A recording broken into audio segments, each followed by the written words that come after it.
Welcome to CMA classes. आज हम देखेंगे डेप्रिसिएशन, जो कि बहुत ही इंपॉर्टेंट टॉपिक है हमारा। एकेडमिकली भी बड़ा इंपॉर्टेंट है, और अगर आप इसको प्रैक्टिकली भी देखेंगे कि कहाँ हम अप्लाई करते हैं तो उसके पॉइंट ऑफ व्यू से भी बड़ा इंपॉर्टेंट टॉपिक है। तो आज हम डेप्रिसिएशन के ऊपर वर्कआउट करेंगे। डेप्रिसिएशन फिक्स एसेट्स पे होता है, ठीक है। तो क्या होता है, कैसे होता है, बेसिक देखेंगे। इसके अंदर हम अभी कैलकुलेशन, क्वेश्चन सॉल्विंग नहीं ले रहे हैं, लेकिन डेप्रिसिएशन के बारे में पूरा बेसिक्स आपको पता चले।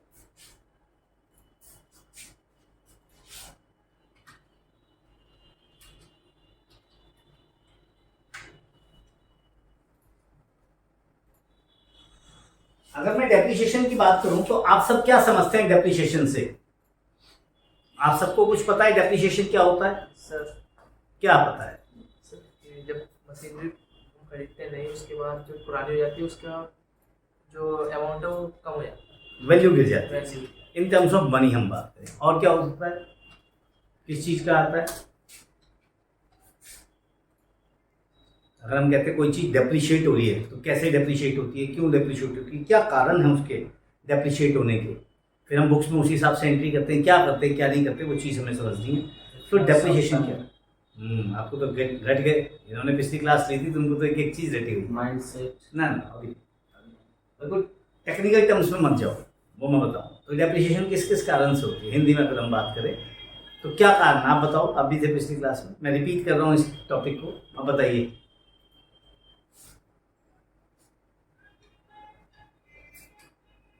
इतना समय मत लिया करो, तो आज भी जानते हैं, तो इसका मतलब तुम्हारा दिमाग पढ़ाई में नहीं रहता, याद ही नहीं है आपको एक भी चीज। उन्होंने 2 पॉइंट बोल दिए, मैंने रोक दिया उनको। तो देखिए डेप्रिसिएशन क्यों होती है। अब सपोज करिए पहला पॉइंट हम लेते हैं कि अगर हमने कोई चीज ली तो पहला पॉइंट क्या होता है, किसकी वजह से डेप्रिसिएशन है? बड़ा टेक्निकल सा वर्ड है, एफ्लक्स ऑफ टाइम। इसका मतलब है समय बीतना। क्या मतलब है हिंदी में हम बोलते हैं इसको, समय बीतना।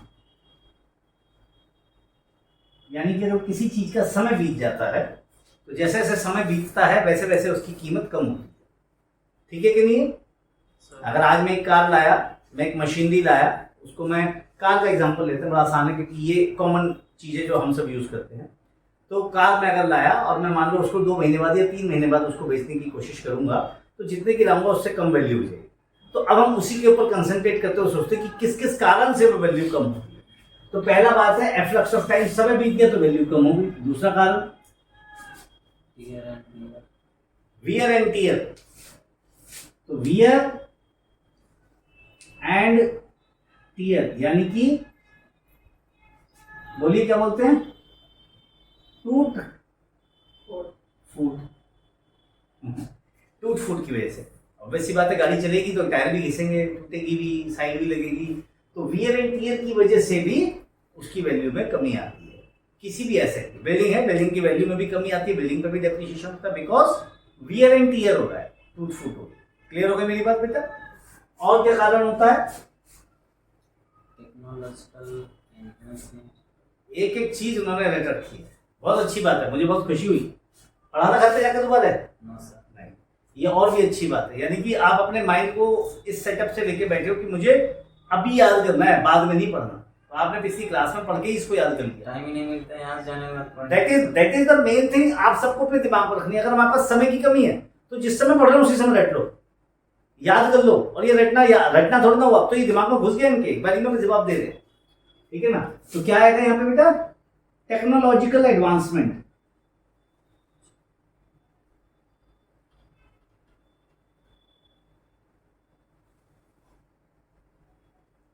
मैंने पिछली बार से थोड़ा सा चेंज कराया, मैंने ब्लॉक्स बना दिए जिससे कि पता रहे कि हम कहाँ पे क्या बात कर रहे हैं। वो मिक्स हो रहा था पिछली बार, तो वो मेरे को ही समझ में नहीं आ रहा था, तो बच्चों को क्या समझ में आया, ठीक है?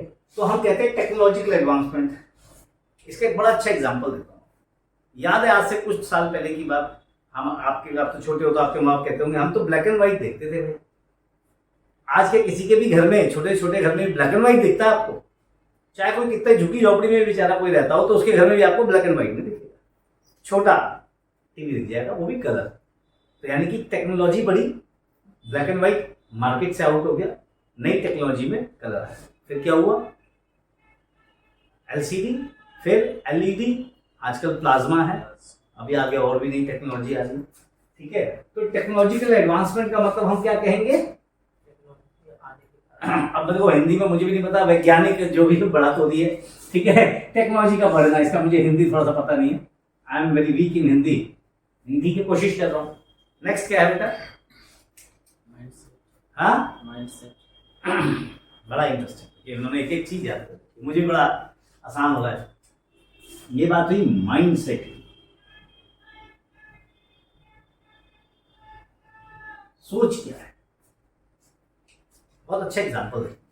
एक गाड़ी खरीदी एक बंदे ने 10 लाख की, उसका दोस्त आया, उसने कहा भाई यार ये गाड़ी तो मुझे भी लेनी है। कहता है यार तू ले ले इसको, मैं एक काम करता हूँ, मेरे को ना दूसरी लेनी है यार, मेरे को दूसरी लेनी है। कितने की? मेरे को 20 लाख की लेनी है यार, मेरे पास पापा ने और दे दी, तो मैं सोचा थोड़ी सी बड़ी गाड़ी ना। उसने गाड़ी 10 लाख की ली है, मुश्किल से हफ्ता भी नहीं हुआ, 10 दिन भी नहीं हुआ, चलाई भी नहीं, आया लाया 10 लाख की कॉस्ट। उसका दोस्त, आपको क्या लगता है क्या उससे 10 लाख में लेगा? क्यों? चला चुका था। नहीं तो क्या हुआ? देखो ना तो समय बीता बहुत ज्यादा, हफ्ते भर में कुछ नहीं होता, ना टूट फूटी हुई इसके अंदर कुछ, ना कोई टेक्नोलॉजी में चेंज आ गया हफ्ते भर में, लेकिन फिर भी क्या हो रहा है? फिर भी ये हो रहा है कि वो बंदा उसको लेने के समय उसकी वैल्यूएशन को गिराना चाहता है।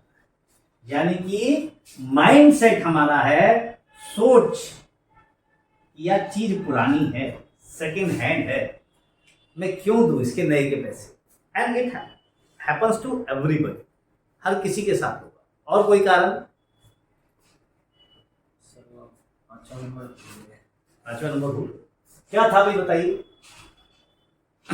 कोशिश करिए।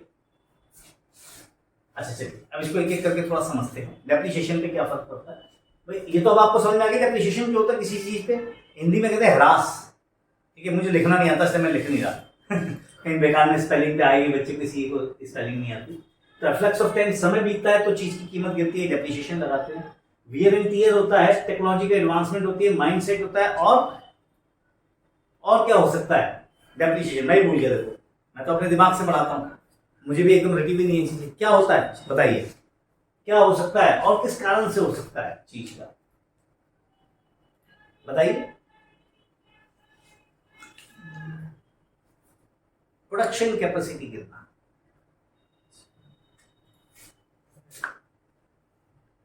यानी कि लॉस इन यूजफुलनेस या लॉस इन माइलेज गाड़ी में कहेंगे तो, ठीक है, ठीक है। तो लॉस इन प्रोडक्शन कैपेसिटी, हम कंपनी के बेसिस पे काम करेंगे, प्रोडक्शन कैपेसिटी। यूजफुलनेस बताया, कोई बात, यूजफुलनेस भी कह सकते हैं, वही प्रोडक्शन कैपेसिटी ऑब्लिक यूजफुलनेस कह सकते हैं। तो अगर ये भी गिरती है किसी चीज की, भाई पुरानी हो गई गाड़ी, नई गाड़ी का माइलेज अच्छा था 18 का, यार पुरानी हो गई, इंजन आवाज कर रहा है, ये कर रहा है, बाकी कोई फर्क नहीं पड़ता, लेकिन उसकी प्रोडक्शन कैपेसिटी, यार ये एवरेज दे दी है कितने का?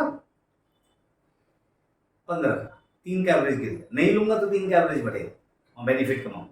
तो कई बार हमारी प्रोडक्शन कैपेसिटी भी गिरती है, उसकी वजह से भी हम उसका जो है डेप्रिसिएशन कैलकुलेट करना चाहते हैं। क्लियर हो गई मेरी बात? और भी आइटम्स होते हैं, अभी हम इस पर कंसेंट्रेट करते हैं। तो ये डेप्रिसिएशन हो गया, कोई दिक्कत कोई परेशानी यहाँ पे?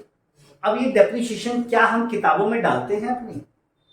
मान लीजिए थोड़ा सा प्रॉफिट एंड लॉस तो आपको पता ही है, भाई मैं पूरे साल प्रॉफिट कमाता हूँ। एक बहुत अच्छी सी सिचुएशन देता हूँ आपको, बड़ा इंटरेस्टिंग है, पिछले बार से अलग है थोड़ा सा, है ना? समझिए, देखिए मेरे हिसाब से क्या होगा। मैं एक प्रॉफिट एंड लॉस अकाउंट बनाना चाहता हूँ।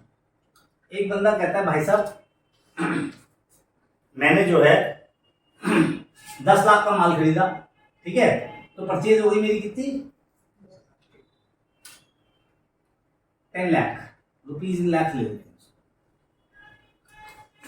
ठीक है जी। उसके बाद मैंने कोई सेल नहीं करी, ठीक है, या मैंने सेल करी, चलो सेल ले लेते हैं, सेल करी मैंने, सपोज करिए 5 लाख। मेरे पास जो क्लोजिंग स्टॉक है वो क्या है? सपोज करिए मेरे पास क्लोजिंग स्टॉक बचा है 7 लाख का। कैसा हो सकता है? नहीं सर। क्यों? हमारी दुकान में जितने का माल आता है उतने का ही बिकता है, नहीं नहीं प्रॉफिट बिकता है। जी सर। मैंने 3 लाख का माल 5 लाख में बेचा होगा, 7 का बच गया। पॉसिबिलिटी है कि नहीं है? तभी तो कमाऊंगा। Yes sir. लॉजिक से सोचिए, तभी तो प्रॉफिट आएगा। जीपी कैसे आएगा? ठीक। उसके बाद वो कहता है यार मैंने तो मशीन भी परचेज करी थी ना, फर्नीचर भी लगाया था ना, वो भी तो खर्चा हो गया। तो कहता है भाई साहब ये फर्नीचर पे लग गया मेरा पैसा, 1 लाख का फर्नीचर लगा दिया भैया। हमने कार भी खरीद ली 1 लाख की, पुरानी ले ली थी सेकेंड हैंड, गाड़ी सामान लाने ले जाने के लिए। तो भाई साहब 12 यहाँ पे हो गया और 12 यहाँ पे हो गया, मुझे कुछ ना होगा। Is it correct? No profit no loss. Is it correct? क्या ये सही है?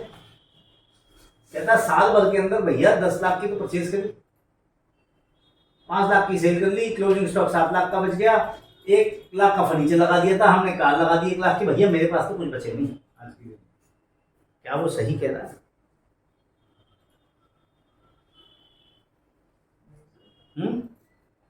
क्या वो सही कह रहा है? आपके हिसाब से सही कह रहा है?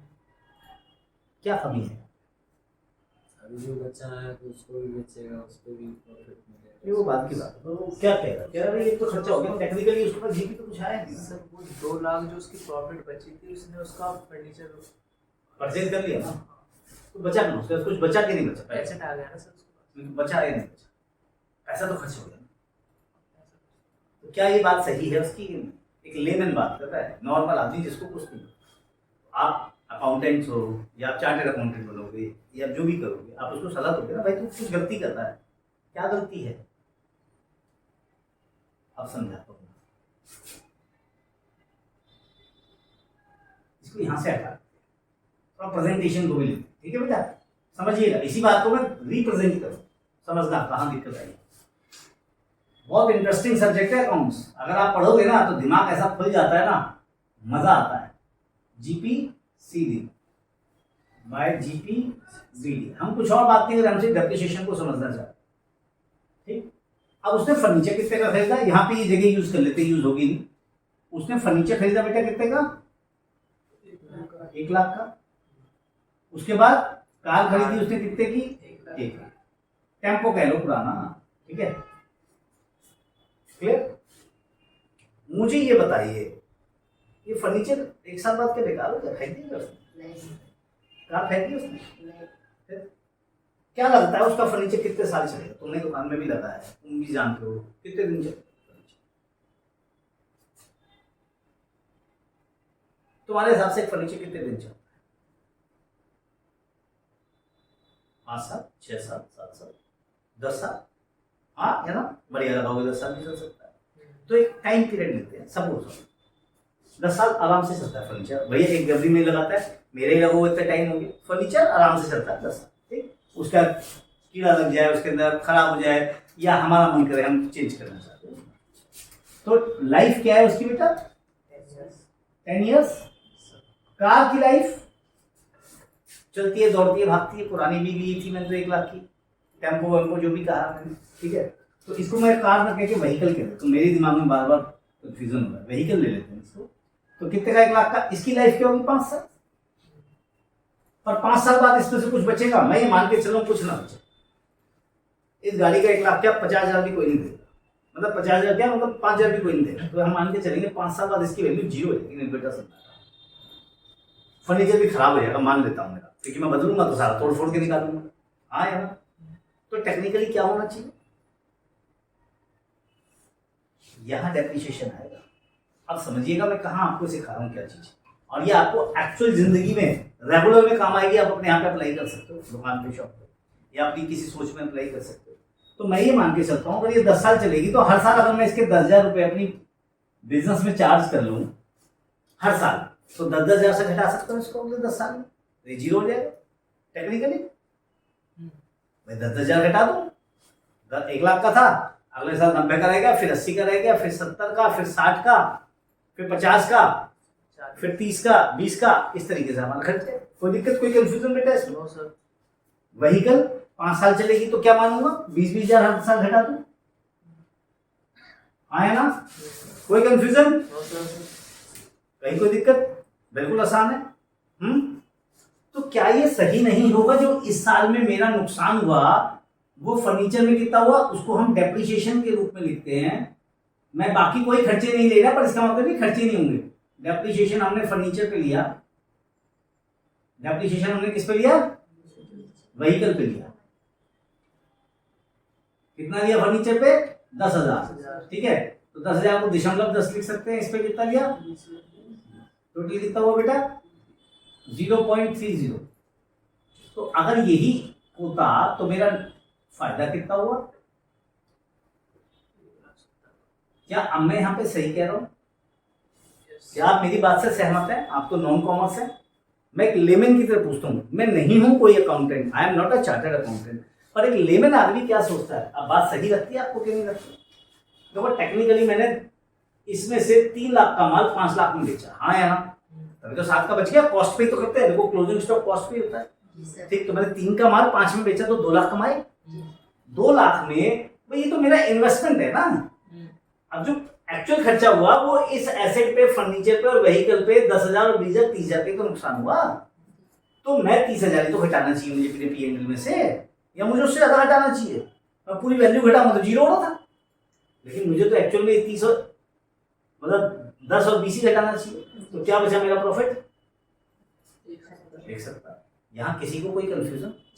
बात समझ में आई? मैं डेप्रिसिएशन कहाँ और कैसे समझाना चाहता हूँ। तो क्या ये बुक सब सही है? ठीक, क्लियर हुई मेरी बात? तो डेप्रिसिएशन को क्यों लगाते हैं? जिससे कि हमारी बुक्स प्रॉपर प्रॉफिट रिफ्लेक्ट करे, आर्बिट्री ना हो कुछ भी। या तुमने तो कुछ भी ले लिया, हम कुछ भी नहीं ले रहे, हम अकाउंटिंग कंसेप्ट, अकाउंटिंग रूल के हिसाब से चले। डेप्रिसिएशन क्यों होता है? 2 चीज पे डेप्रिसिएशन किस तरीके से हुआ? लाइफ 10 साल है, 10,000 पर ईयर डेप्रिसिएशन, ये 20,000 पर ईयर 5 साल लाइफ है। स्क्रैप वैल्यू हमने यहाँ पे 0 ली, ठीक है, तो हम कह सकते हैं स्क्रैप वैल्यू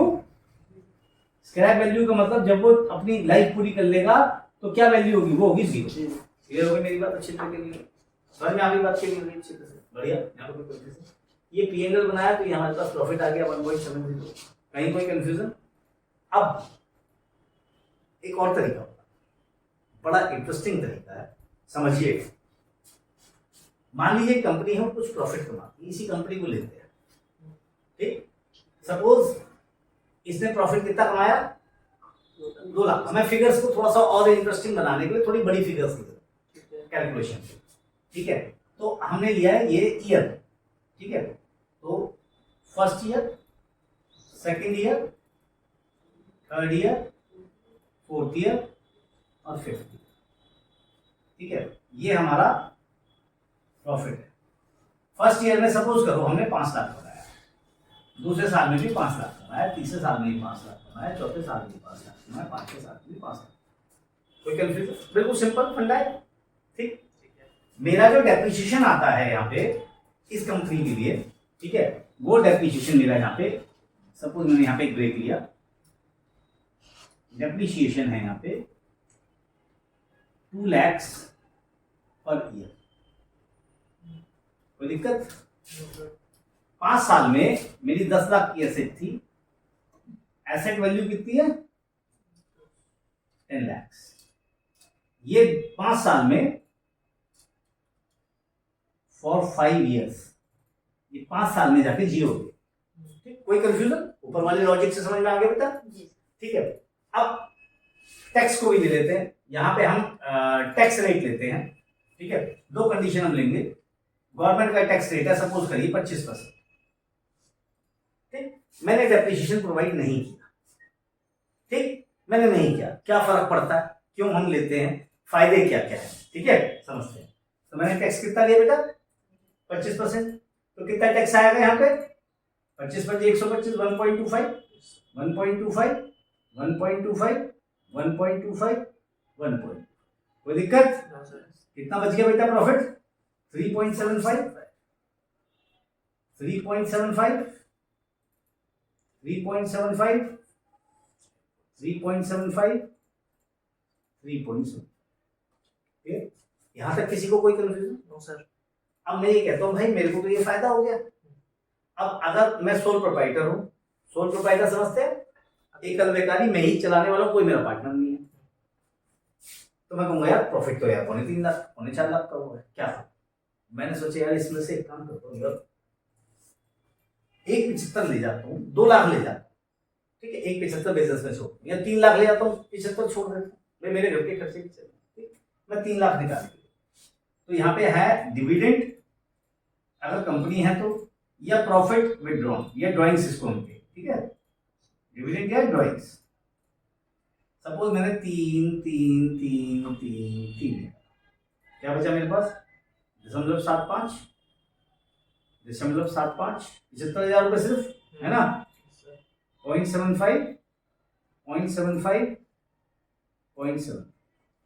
कोई कंफ्यूजन? No sir. यहाँ तक किसी को कोई कंफ्यूजन समझ में आई बेटा? बात अच्छी तरह से आपको आई बेटा समझ में?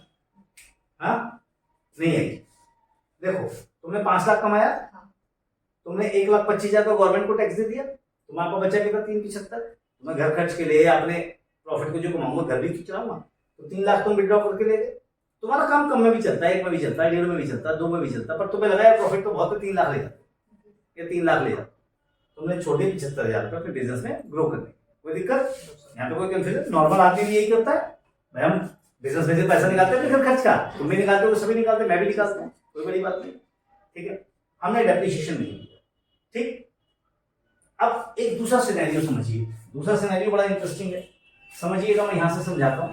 ये सेम सिचुएशन है 1 2 3 4 5, ठीक, प्रॉफिट वही है 5 5 5 5 5 5, ठीक। यहां पे मैं डेप्रिसिएशन लगाता हूं 2 लाख,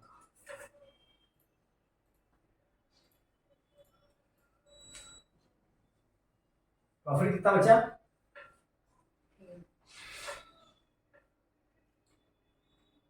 ठीक, गवर्नमेंट टैक्स लगाएगी, फिर ये प्रॉफिट बिफोर टैक्स है, पीबीटी, अब यहां पे टैक्स लगा, कितने का? 25%, कितना हुआ? 25 या 75, यानी कि 0.75 का 2.25 बचा, 0.75 का टैक्स लगा, 0.75 का टैक्स लगा, 0.75 का टैक्स लगा, 0.75 का टैक्स लगा, बचा कितना? 2.25, ठीक, 2.25 उसने सोचा यार बिजनेस में 75 छोड़ दें सपोज, तो कितने ले जाने की कोशिश करेगा? डिविडेंड या ड्रॉइंग्स,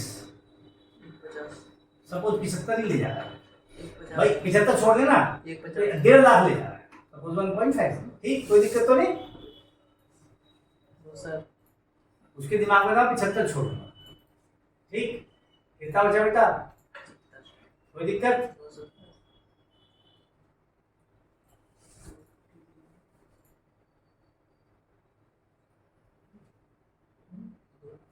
जरा इन दोनों को कंपेयर करिए, बड़ा इंटरेस्टिंग सिनेरियो है, देखिए दोनों कंडीशंस को समझिए। पहले सिनेरियो में वो क्या कर रहा है? कोई डेप्रिसिएशन नहीं प्रोवाइड करता, गवर्नमेंट को डिविडेंड दे रहा है, जो प्रॉफिट बच रहा है अपने आप को डिविडेंड देके निकल रहा है, गवर्नमेंट को टैक्स दे रहा है, बच रहा है 0.75, कोई दिक्कत? यहाँ पे क्या हो रहा है?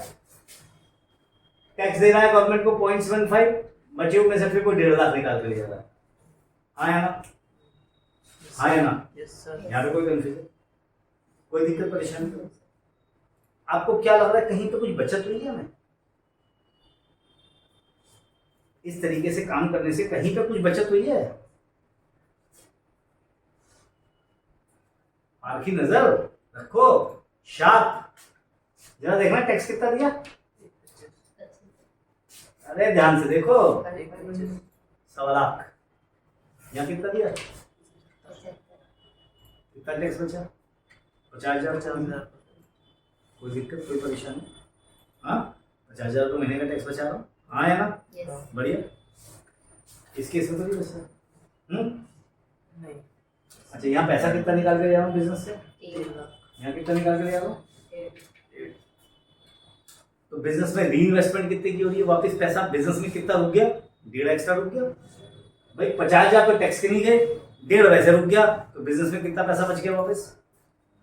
2 लाख, 2 लाख बच गया भाई, 50,000 टैक्स से बच गया। और 1.5 लाख कोई नहीं निकाल के लेके गया, कम निकाल के लेके गया भाई, यहाँ 3 दे जा रहा था, यहाँ 1.5 लेके गया, कितना पैसा बिजनेस में री इन्वेस्ट हो गया, 2 लाख। तो क्या फायदा हुआ? 2 लाख अगर बिजनेस में पैसा री इन्वेस्ट होगा, निकलेगा नहीं बिजनेस से बाहर, तो हम कमाएंगे भी तो ज्यादा। जी सर। अब सपोज करिए अगर ये बिग कंपनी होती, प्राइवेट लिमिटेड कंपनी है, पब्लिक लिमिटेड कंपनी, जिसने अपने शेयर होल्डर को डिविडेंड दे दिया, तो भैया उनसे तो पैसा वापस नहीं आता। मैं अगर अकेला व्यापार कर रहा हूँ तो मैं तो कहूँगा यार चलो कम ही है तो लगा देता हूँ वापस, ज़्यादा है तो ले जाता हूँ। लेकिन कंपनी के केस में तो ऐसा नहीं होगा ना, तो वहाँ तो हमारी मजबूरी है, हमें क्या करना पड़ेगा, जो दे दिया सो दे दिया, चला गया लोगों के घर में, है गवर्नमेंट को टैक्स दे दिया तो दे दिया। तो यहाँ पे क्या फायदा हुआ, हमारे को प्लस हो रहा है। क्या प्लस हो रहा है? यहाँ पे प्लस 2 लाख हर साल, ठीक हो रहा है। टोटल पैसा कितना हो गया 5 साल में? एसेट कितने खरीदा? सफिशिएंट पैसा है 5 साल में इस एसेट को खरीदने के लिए, आया ना। अगर जरूरत पड़ेगी तो मेरे पास सफिशिएंट पैसा है, गवर्नमेंट से ही 50,000 बचा लिए, अपने पास से ही बचा लिए। अब इस सिनेरियो में क्या होता है, कितना पैसा मेरे पास बच रहा था, तो देखिए आप, मेरे पास पैसा कितना बच रहा है हर साल, सिर्फ 75, और तो कुछ नहीं है भाई। तो टैक्स में चला गया, वो बंदा निकाल कर तो 75 ही तो बचा। 5 साल में कितना पैसा इकट्ठा कर लिया मैंने, 15 दूनी 3, 3 भी 70। एसेट कितने का है? 10 का। कमी कितने की पड़ी? 625। अच्छा लगा मुझे, तुम सबकी कैलकुलेशन बेटर हो गई है, ये कमी पड़ गई। और यहाँ क्या हुआ, ये जो एक्स्ट्रा बचत करी ये सब बची गया, ये जो मैंने बचत करी, और 75 तो अभी भी पड़ा है भाई। 0.75 यानी कि 375 तो मेरे बिजनेस में अभी भी ऐड हो गया, बिजनेस में ऐड हो गया, बिजनेस एडिशन। और 10 लाख एसेट रिप्लेसमेंट।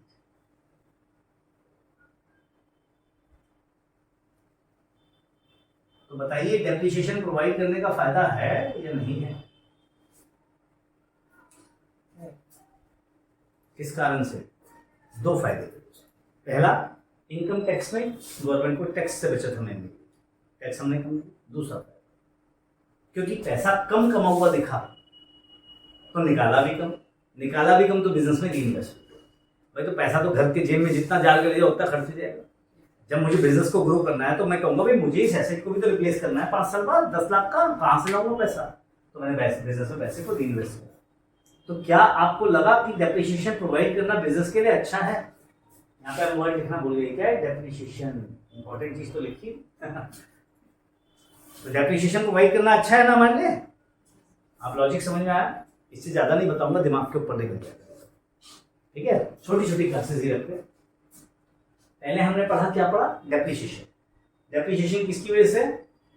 समय बीतने की वजह से डेप्रिसिएशन प्रोवाइड करते हैं। वियर एंड टियर होता है चीजों में तो डेप्रिसिएशन प्रोवाइड करते हैं। टेक्नोलॉजिकल एडवांसमेंट होती है, अगर कोई नई टेक्नोलॉजी का आ जाती है चीज तो इसलिए डेप्रिसिएशन प्रोवाइड करते हैं। और माइंड सेट है, सोच है, इसलिए डेप्रिसिएशन प्रोवाइड करते हैं। लोग की कोई पुरानी चीज खराब हो जाती है, loss in production capacity, usefulness कम होती है, इसकी वजह से डेप्रिसिएशन प्रोवाइड। ये 5 कारण है जिसकी वजह से किसी भी चीज को खरीदने के बाद उसके अंदर डेप्रिसिएशन प्रोवाइड होता है। ठीक, कोई दिक्कत? हमने एक सिंपल मेथड लिया, अगर फर्नीचर हमारा 10 साल चलता है और 1 लाख की कीमत है तो 10,000 रुपये हर साल में उसको डेप्रिसिएशन दे सकते हैं, स्ट्रेट लाइन। मेथड बहुत सारे है, वो एक दिन अलग टॉपिक में पढ़ेंगे। डेप्रिसिएशन बिग चैप्टर, छोटे छोटे पार्ट्स में पढ़ोगे मजा आएगा। ज्यादा एक साथ पढ़ा दूंगा तो फिर उड़ जाएगा दिमाग के ऊपर। यहाँ समझ में आया बेटा अच्छी तरह से? दूसरा, अगर गाड़ी मेरी 1 लाख की 5 साल चलेगी तो मैंने मान लिया 20,000 रुपये पर ईयर का उसके अंदर नुकसान हो जाएगा, हम उसको वही यूज कर सकते हैं। अगर हमने ये दोनों यूज करें तो हमने एक P&L का क्वेश्चन लिया था जिसके अंदर हमने 10 लाख की परचेज, 5 लाख की सेल, जिसकी कॉस्ट प्राइस कितनी थी, कीमत कितनी थी 5 लाख की सेल की? 3 लाख। 3 लाख की चीज 5 में बेची थी ना, तभी तो 2 लाख का जीपी आया। तो क्लोजिंग स्टॉक 7 का बचा, क्योंकि 10 में से 3 की चीज बिकी तो 7 रहेगी कॉस्ट पे अगर हम देखें तो। अब इस 2 लाख के अंदर पहले मैंने एक तरीका बताया था जिसके अंदर मैंने कहा भाई मेरी मशीनरी और फर्नीचर दोनों की दोनों 1 लाख की, तो मेरे पास कुछ नहीं बचा। वो स्लाइड में आप देखोगे तो मिल जाएगा, लेकिन वो तरीका गलत था। तो हमने क्या करा, दोनों पे डेप्रिसिएशन प्रोवाइड किया, फर्नीचर पे 10,000, व्हीकल पे 20,000, टोटल 30,000, डिफरेंस कितना बचा? क्लियर? कोई कंफ्यूजन यहाँ पे? अच्छा लगा? उसके बाद मैंने आपको एक और तरीका बताया, हम दूसरे नजरिए से देखते हैं कंपनी जब प्रॉफिट एंड लॉस। ये कोई बहुत हार्ड एंड फास्ट टूल नहीं किया, मेरे को तो आता नहीं है। और ये 5 लाख कमाओगे गवर्नमेंट को टैक्स दोगे ना, तो सबको पता है, कोई मैं नई कहानी तो बता दूंगा, ये तो सबको पता है, बच्चे को भी पता है। आज की डेट में 8वीं 9वीं के बच्चे से पूछोगे वो बता देंगे। ठीक है, इसके लिए कोई 11वीं 12वीं और बीकॉम होना जरूरी नहीं, 8वीं 9वीं का बच्चा बता देगा। हाँ, गवर्नमेंट को टैक्स जाता है, मेरे पापा की तनख्वाह उस पर भी टैक्स जाता है। ठीक है, वो तो सबको पता है। तो मान लेते हैं सिंपल सा तरीका, 25% टैक्स है, ये सबको कैलकुलेट करना आता है, 8वीं के बाद सब बच्चा बता सकता है। तो 25% अगर है तो 5 25 25 से मतलब 125 बचा, कितना? 375 हमारे पास बच गया। इसमें से हम 3 विड्रॉ करके ले गए, तो 75 हमारे बिजनेस में री इन्वेस्ट, जो टोटल होके 375 बैठता है। अगर मैं 5 साल बाद अपना एसेट रिप्लेस करना चाहूं तो रिप्लेस नहीं हो पाएगा, यानी कि मुझे अपने कोई डेट या फर्नीचर या मुझे खुद पैसा वापस लाना पड़ेगा, क्योंकि मैं निकाल के बहुत सारा ले गया और मुझे जरूरत भी नहीं है ना पैसे, क्या करूंगा? री इन्वेस्टमेंट कर लिया। ठीक, दूसरे तरीके में हमने देखा कि वही 5 लाख कमा रहे, लेकिन 2 लाख का डेप्रिसिएशन, क्योंकि चीज हमारी कितने की है, ये वाला हमने लिए 2 लाख का डेप्रिसिएशन, एसेट वैल्यू थी 10 लाख की है। ठीक, 5 साल में 2 2 2 2 करके निकाले। कोई कंफ्यूजन सर? किसी को कोई कंफ्यूजन? 2 लाख का हमने डेप्रिसिएशन करा, तो प्रॉफिट बिफोर टैक्स वो आया हमारा 3 लाख 3 लाख 3 लाख 3 लाख। इस पे टैक्स दिया हमने 25%, 0.75 बच्चा 2.25। ये प्रॉफिट आफ्टर टैक्स है, पीएटी भी बोल सकते हैं इसको हम, क्या बोल सकते हैं? PAT, profit after tax. ठीक, ये हमने उसके अंदर से ड्राइंग्स, ये डिविडेंड निकाल दिया अगर कंपनी है तो हमारे पास बचा कितना? 0.75। जो यहाँ बचा वो यही बचा, तो बिजनेस में कितना री इन्वेस्ट रह गया? वही 375, लेकिन क्योंकि यहाँ पे हमने 50,000 तो टैक्स के बचा लिए, प्लस 1.5 लाख हमने कम विड्रॉ कराया, तो 2 लाख रुपए बिजनेस में वापस री इन्वेस्ट हो गए ना। उस पैसे को चाहे तो मैं अपने बिजनेस में ही लगाए रखूं, या उस पैसे को मैं बिजनेस के बाहर भी इन्वेस्ट कर सकता हूं। कि मैं कोई एक पॉलिसी ले लूं LIC की, उसमें 2-2 लाख लगा दूं, तो 5 साल में वो भी तो 10 लाख की बजाय 12-13 लाख 14 लाख हो सकते हैं। 10 लाख का एसेट खरीदूंगा, बाकी 2-3 लाख अपने बिजनेस में रखूंगा, या 2 लाख से थोड़ा कम इन्वेस्टमेंट कर दूं, 1.5 लाख का, 1,60,000 का, 5 साल में 7.5 लाख होंगे, प्लस उस पर इंटरेस्ट और ब्याज मिला मिलू के वो भी 10 लाख हो सकता है, ऐसा भी कर सकता हूँ। क्लियर? तो जिससे कि जब मुझे एसेट रिप्लेस, क्योंकि एसेट तो रिप्लेस होते ही है ना। आज मेरे पास गाड़ी है, 10 साल हो गए, पुरानी हो गई, मैं नहीं लूंगा ना। कंपनी है, मशीनरी है, खराब होगी, नहीं लाऊंगा ना। तो एसेट तो रिप्लेस होंगे ही होंगे ना, तो आपको पैसा तो उनके लिए बचाना पड़ेगा ही पड़ेगा ना। तो 2 तरीके, तो बिजनेस में रखा था तो या बिजनेस के बाहर लगा दो। कोई कंफ्यूजन? तो 375 हमारी बिजनेस में एडिशन हो गई, जिसमें कोई फर्क नहीं पड़ा, और 10 लाख के एसेट के लिए पैसा भी आ गया हमारे पास। तो ये मेथड ज्यादा अच्छा है। क्लियर हुआ? डेप्रिसिएशन समझ में आया बेटा आपको? ये एक बहुत ही इजी तरीका था दिमाग में ये घुसाने के लिए कि आखिर ये चैप्टर क्यों है हमारे सब्जेक्ट में। अगर हम एकेडमिक्स वाले हैं, अगर आप सब बच्चे एकेडमिक्स वाले हैं, तो आपको ये समझ में आएगा कि डेप्रिसिएशन के चैप्टर का लॉजिक क्या है। मुझे नहीं लगता किसी बुक में इतना कॉम्प्रिहेंसिवली इनकम टैक्स के पॉइंट ऑफ व्यू से डेप्रिसिएशन को समझाया गया है। 11वीं की बुक में तो नहीं है। ठीक है, जब बच्चे CS CPT करते हैं तो उनको मिलता है देखने के लिए। ये कॉम्बिनेशन है सिर्फ ये समझाने के लिए कि आखिर डेप्रिसिएशन का फायदा क्या है। फिर हम आएंगे इसके बाद अगले टॉपिक के ऊपर कि डेप्रिसिएशन के रेट्स क्या हैं, किस किस तरीके से निकलता है। ठीक है, बुक्स में कैसे एंट्रीज होती हैं वो भी हम देखेंगे। ठीक है, आप सबको ये वीडियो मेरी पसंद आई? अगर आपको ये सबको मेरी वीडियो पसंद आई हो तो आप इसको लाइक एंड सब्सक्राइब करें। राइट हैंड पे आपकी बेल आइकन है, उसको दबाएं, जिससे कि आपको नोटिफिकेशन मिलती रहे। जो जो नई वीडियो अपलोड हो रही है उनको आप देखें। अच्छा लगता है तो अपने दोस्तों को सबको बताएं, और कोई कमेंट हो तो जरूर करें। मैं कमेंट का जवाब देने में सक्षम हूँ, आराम से आपको दे सकता हूँ। आप भेजिए मेरे पास, मैं सबके जवाब दूंगा। कोई नया टॉपिक हो जिस पे आपको वीडियो लेनी हो या देखने का मन हो वो भी डाल दीजिए, हम जल्द से उसको भी इंक्लूड करने की कोशिश करें। थैंक यू, धन्यवाद।